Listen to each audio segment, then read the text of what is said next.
আজকে সকালে গিয়েছিলাম খেজুরের রস খাওয়ার জন্য। খেজুর গাছের কন্ডিশন দেখে বেশ ভালো লাগলো। গাছের মালিক অনেক সুন্দর করে প্রটেক্ট করে রেখেছে যেন পশু পাখি না আসতে পারে। আর এই খেজুর গাছটির অবস্থান হলো আমাদের ইউনিয়নের ভিতরেই, আমাদের কয়েক গ্রাম পরেই।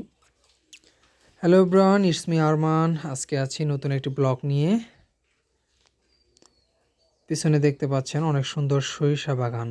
তো খেজুর রস খেয়ে যখন আসছিলাম তখন সরিষা বাগানটি চোখে পড়ে এবং অনেক সুন্দর ফুল ফুটে আছে যা মুহূর্তেই মন কেড়ে নেয়।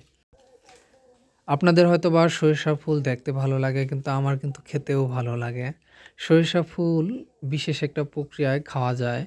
সরিষা ফুল দিয়ে পেঁয়াজুর মতো করে তেলে ভেজে তারপরে খাওয়া যায়, যা আমার কাছে অনেক বেশি ভালো লাগে।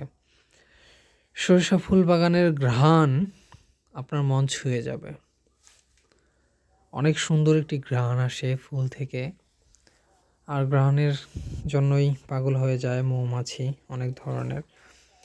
সে সাথে সরিষা বাগানের অপোজিটে যে খালি জায়গাটা দেখতে পাচ্ছেন, বর্ষাকাল আসলে এখানে অনেক বেশি পানি হয় এবং অনেক ছোট ছোট মাছ পাওয়া যায়, যে মাছগুলো অনেক বেশি পুষ্টিকর। যাই হোক, দেখতে দেখতে চলে আসলাম একটি পুকুর ঘাটে, যেখানে মাছের মালিক তাদেরকে খাবার দিচ্ছে এবং মাছগুলো আনন্দে লাফালাফি করছে। দেখতে ভালো লাগলো।